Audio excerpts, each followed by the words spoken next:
In this video, I'm going to show you how to create a basic drum kit rhythm pattern and a simple electric bass part using VSTi virtual instruments and music notation. I'm using the free version of Moto Drum from IK Multimedia for the drum kit and the free version of Moto Bass 2 from IK Multimedia for the 1960s precision bass. I've already configured the instrument tracks, and you can tell that by this little keyboard looking thing. And I like to have two of every drum. So I've got two instrument tracks for kick drums, two for snare drum, two for hi-hats and cymbals, and two for tom-toms. And I've got them panned far left, far right, far left, far right, respectively, which is nice if you're doing headphone mixes because you can move stuff around. Sometimes on snare drum, I'll actually add a third one, so I've got far left, top center, far right. For bass, I just have one track because I like to keep the bass in the middle. Top center in the headphone mix. Yeah. Because there's instrument tracks in Studio One Professional 6.0.1, you automatically get music notation, which you can see when you click on Edit over here. And there's a selection up here. There's a little treble clef, and you click on that, and then it's music notation. If you don't click on that, then it's sequencer stuff, and it looks like a piano roll. I was in a liturgical boys choir as a child, and at the time I was a soprano, and so I learned how to sight sing soprano treble clef, and actually was pretty good at it. You could have, at that time, hand me some sheet music written by Mozart or Beethoven or somebody, and I just look at it and sight sing the treble, yeah. But unfortunately, that's the only one I learned, and nobody ever told me that I wasn't a soprano. But I eventually, about 3 or 4 years ago, figured out that, well, maybe there's a reason why it's kind of a little bit difficult for me to sing really high parts. I have to even go falsetto, and I finally figured out that maybe I'm not a soprano. After a little bit of research, I kind of came to the conclusion that I'm more of a baritone. Might even be a bass. For a while, I was trying to be pretend Johnny Cash, and I found out I could sing really low. So, that was real great. But, I can also sing pretty high, too.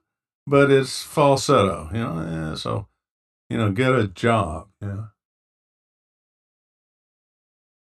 Now, the way this works, and it's just really nice, it's similar to Notion, PreSonus Notion, but it's all built into Studio One 6.0.1, and it's designed for ease of use.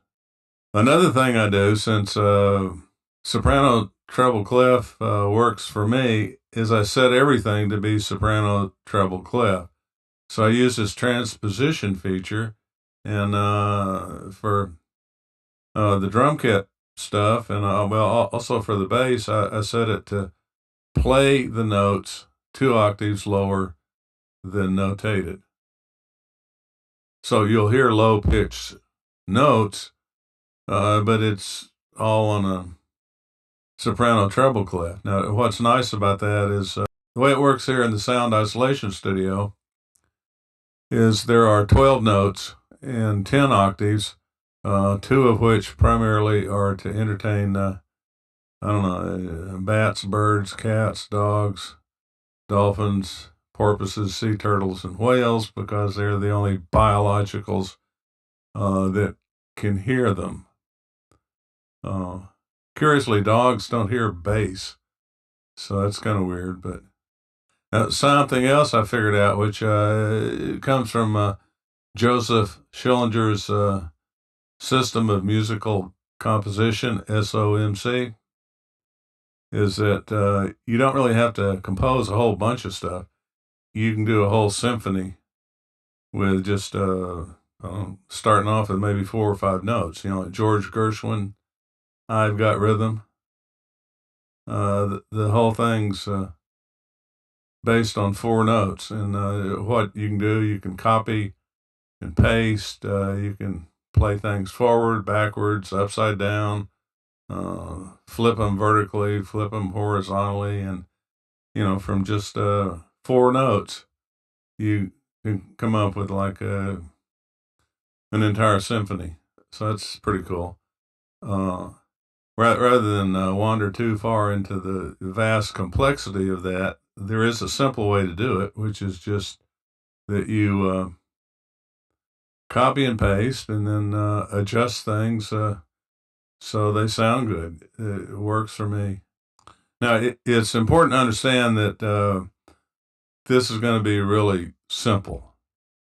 And you might start thinking, well, gee, Surf, why should I do all this simple stuff when I can just get a canned rhythm section that does pretty much what I want to do, and I don't have to do anything. I don't have to mess with music notation. I just, get Daniel Erlinson, playing, some drum kit thing over, that I got from XLN, and Addictive Drums too, and I don't have to mess around with all this stuff. I mean, what's the big deal? Well, yeah, that's great. If Daniel Erlinson is playing, the exact part that you need, but what if you want to make your own part?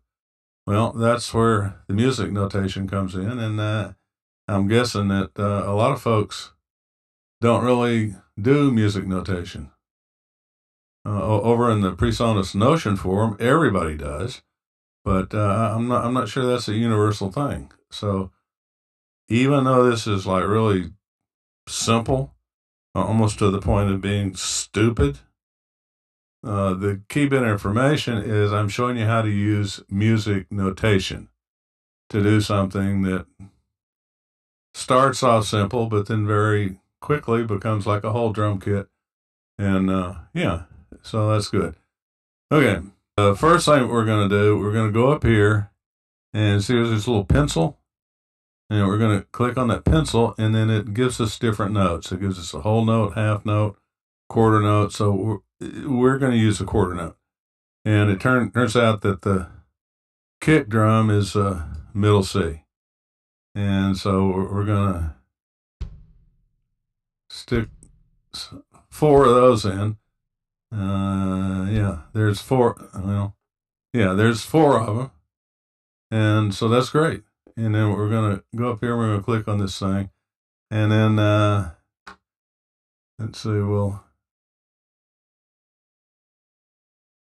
hide this, and we should hear some kick drum. Yeah. Yeah. And let's see, we'll go back and show this again. We only heard it on the left side because that's where the notes are. And so what we can do now, we can just copy those, right? And then we'll just paste them on the right side.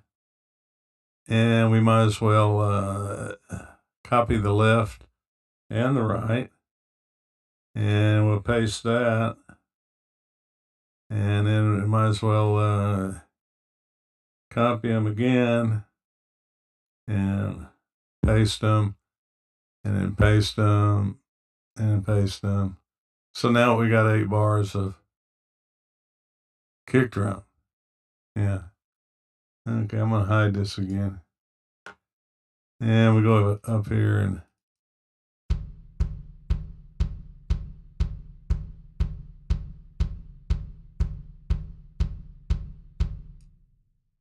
okay, so that's good. And show it up here again, and I think I'm going to bring this down a little bit, make it easier. And so now we're going to do the snare drum. And it turns out that the snare drum is probably an E. E4. So the middle C is C4. So that's the E above middle C. So, we go up here and we click on a little pencil, and it's selected a quarter note. So we're going to put a quarter note here on the 1. James Brown liked emphasizing the 1. So I kind of like that. The Beatles' Ringo is more the backbeat. That's the 2 and the 4. Sometimes I do those too. Now, we've still got the pencil selected, except I'm going to go over here. I'm going to select a rest, a quarter note rest, and I'll put that in. Okay, and then I'm going to go over here and I'm going to click on the little arrow thing, and then I'll copy these 2, and I'll paste them right here. And I might as well copy another bunch of them. And, well, I didn't copy, but anyway. Okay, so I'm copying 2 measures of snare drum, and do that, and do that, and do that. And now we'll listen to that.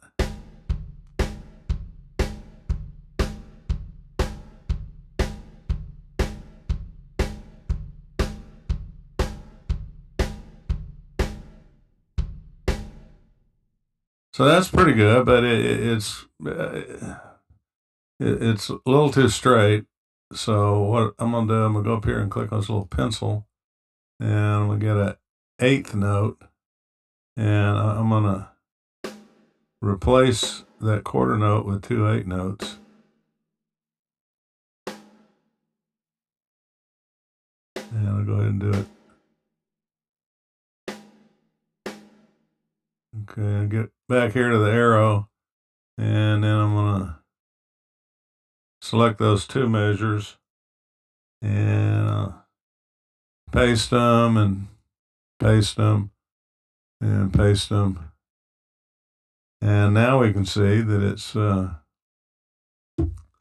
of more like a 1960s something.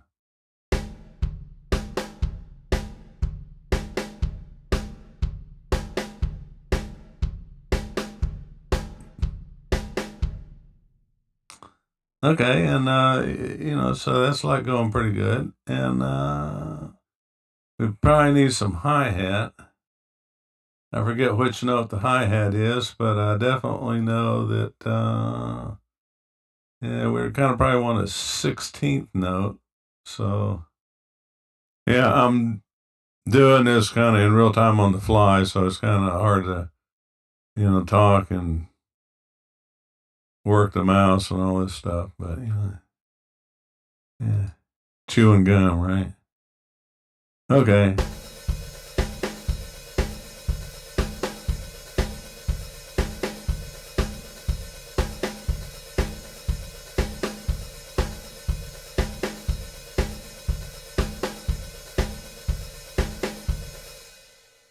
Okay.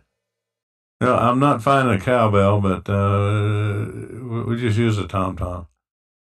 Snare drums are on 1 and kind of 3. We'll put the tom-toms on 2 and 4. We'll do them on the backbeat.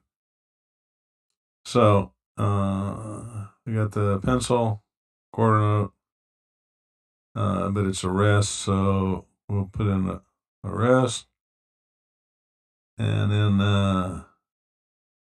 another rest, and then we'll take that rest off, and then we'll put a tom-tom in, and another tom-tom. Yeah, in the wrong place. Okay, so there's that, and then we'll copy that, paste it down here, and do the same thing, and then copy a bunch of them, 2 measures worth, and then put that in, and do it again. and do it again. And now it's going to sound a little better.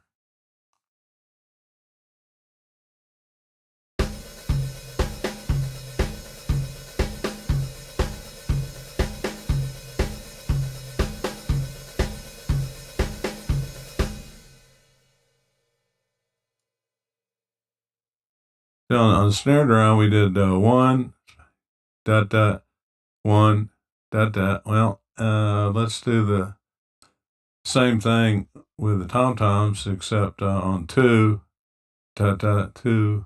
Yeah, okay. So we want an eighth note. So we're going to replace that with 2 eighth notes.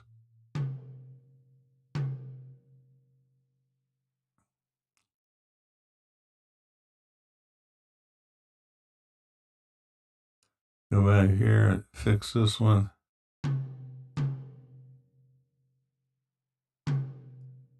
Okay, and then I do the copy paste thing again.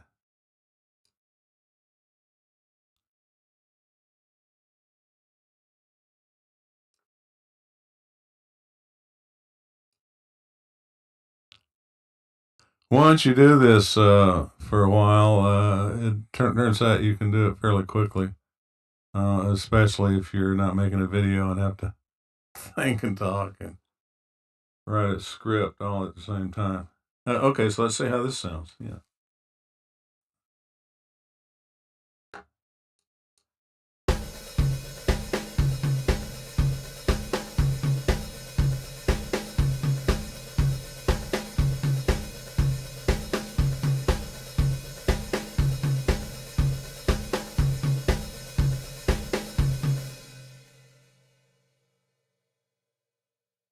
Yeah, if you think about it, that's starting to get a little bit melodic there.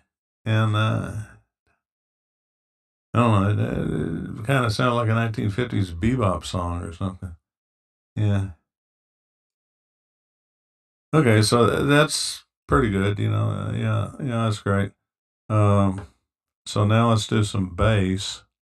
One of the nice things about it being a soprano treble clef is that you don't have to figure out what notes are if they're on the bass clef. They're like, I don't know, like a whole step lower, and I never can remember that, but it doesn't matter. I've got this set to play 2 octaves lower than notated with some quarter notes, and we'll just start off on A. Well, it's supposed to be A. And sometimes what I do, I just click and then I go back and adjust it. Okay, so that's A.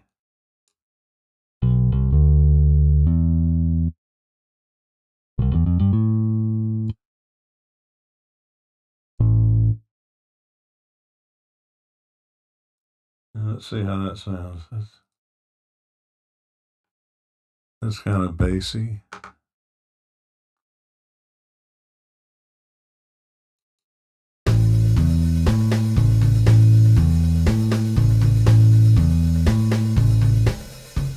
Yeah. Okay, that sounds pretty good. So 1, 2, 3. Okay, so I'll copy those and then paste that and then do it again and then delete that one. And so now it's kind of starting to sound like a song almost, yeah.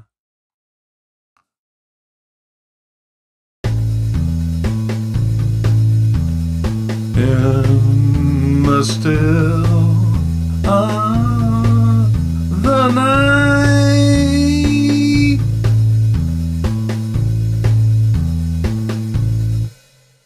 So that's how you do a basic rhythm section with the drum kit and the bass.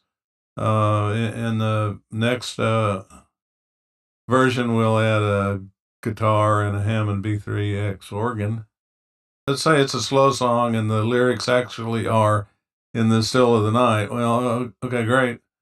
But I mean, that's not a whole bunch of lyrics, right? I mean, you're probably gonna need 30, 40 measures.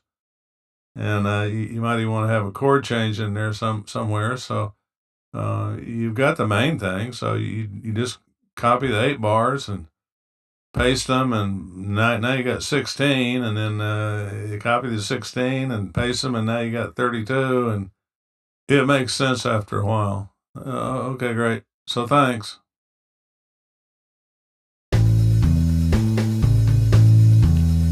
In the still